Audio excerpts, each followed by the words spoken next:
What is up, beautiful people? Kirby Hasseman here, trying to deliver you just a little bit more marketing joy. And today what we're going to do is talk about the reason you shouldn't only market using social media. Now, if these videos are providing you any value, please feel free to subscribe or rate the podcast, whether you're watching or listening. I'd really appreciate it. That helps us spread the word so more people can get some value out of this.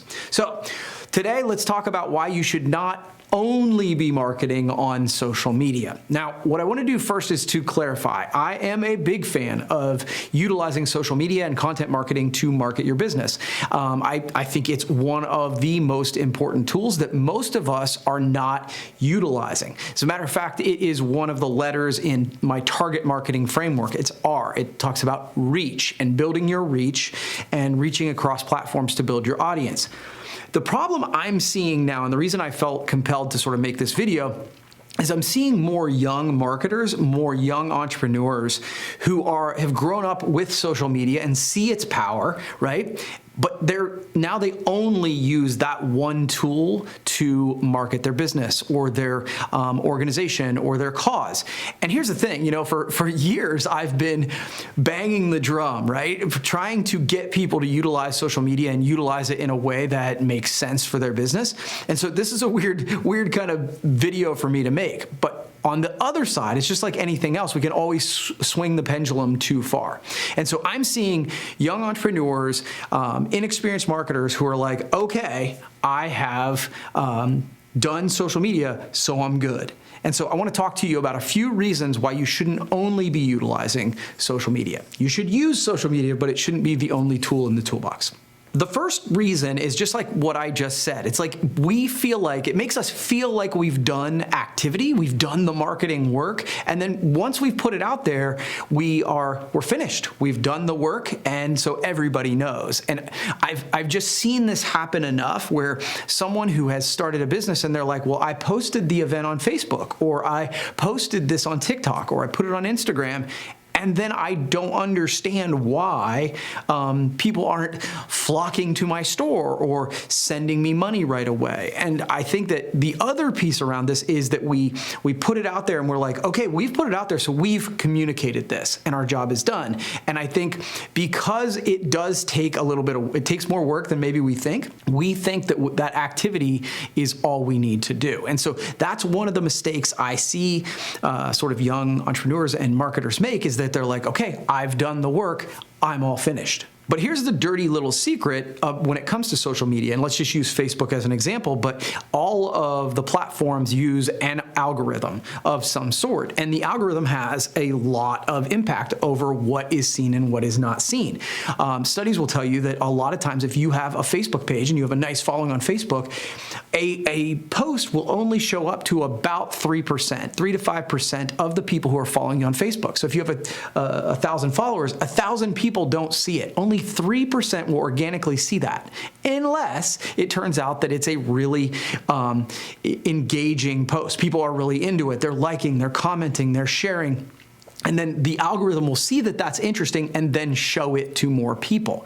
But a lot of what we post isn't going to be viral. It's just something informational. And especially those informational posts are the ones that you think, okay, I've posted it, everybody knows. And that's just not the case. And so it can create this sort of false sense of accomplishment that we've done the activity, so now everybody knows. The next reason you shouldn't only be using social media and content marketing is because you don't control the audience. As I just mentioned, the algorithm is going to show your content to the number it feels is most appropriate. And as a consumer of social media, that's usually pretty good, because otherwise all we do is see ads, right? Because marketers will put our stuff out there, and if the algorithm didn't control it, it would really be, all we would see would be ads for things that we don't necessarily want ads for. So it's doing something that adds value, but from the entrepreneur side, from the marketer side, you don't control the audience. And the reason I know that is if the platform goes away, the audience goes with it. I talk a lot about a couple years ago when Facebook and Instagram went down for about 6 hours, a lot of business owners that I know really freaked out because that was the only way they had to reach their audience. And so the number one reason that you want to not use social media only is because you feel like you've reached the number of people that you haven't reached. You've done the work, so you're done. The number two is you just don't control the audience. If they change the algorithm, if the platform goes away, your audience goes away with it, and that's not a good thing. The next reason is if you haven't dialed in your avatar really, really well, the challenge becomes that not everyone is on the platform. You know, Facebook is still really big, Meta with Instagram, they're really big, but not everybody's on it. And so even though you think you've put it out there, and only 3% of the people that are following your page could check it out or will check it out, the challenge is like some people are just like, they're not on Facebook, they're not on social media. And so by not having other platforms where you try to reach them, you get rid of that audience altogether. And the final reason I would say that not all of your marketing should be social media driven is that, you know, social media, a lot of what you do should be social media, right? And so much of what we see on social media is ads. They are ads that are disguised as content. They are disguised as social. And I think, again, running an ad on a social media platform is great. But I also think that it makes sense for some of that content to be more social in its origination. Like the example I use is there's brand marketing and there's direct marketing, right? And brand marketing is designed to build the brand, to make you more top of mind. And then direct marketing is the thing where you put out the thing, click here, buy now. Both are really important. And so viewing both of those in the lens of your marketing is great. And you should be doing that not only on social media, but in other platforms. So if I'm telling you that you shouldn't only be using social media, what are some ways around that? So the number one thing you should be doing is to post value, not just ads. Gary Vaynerchuk said it a long time ago, is that jab, jab, jab, right hook, right? So the concept being give, give, give, ask.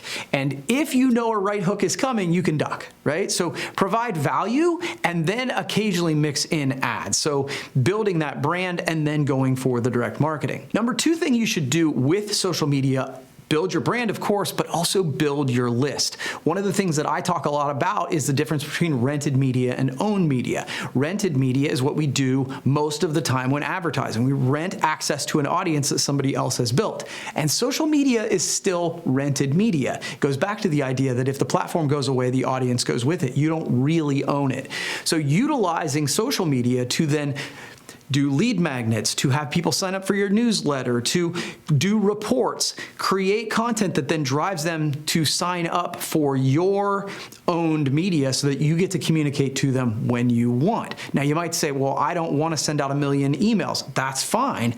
But the folks that have signed up and have raised their hand to say, yes, I want to hear from you, those are the people that don't go away when the platform goes away. So utilize social media to build other audiences that you get to market to when you want to. And finally, just use multiple marketing tools to sort of build your marketing stool, right? So whether that in reaching your audience, social media and content should be a part of that. Building your list should be a part of that. Often branded merch, print and direct mail, TV, radio, whatever, understanding the people you're trying to reach, where they consume media, and then building content and advertising that will appeal to that specific audience, but doing it across platforms, and then understanding that you need to do it way more times than you think you need to do it.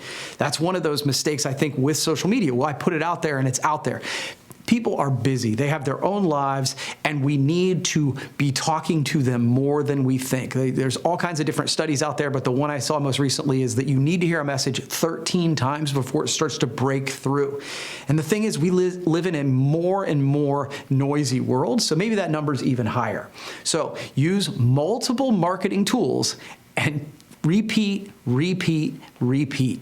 you will be glad you did. So I hope this has provided you just a little bit of value today. Again, I'm a big fan of social media, and it should be a part of what you do when it comes to your marketing message. It shouldn't just be the only thing. If this has provided you value, please feel free to subscribe and share this with somebody who might get some value from it. Thanks so much. We'll see you next time.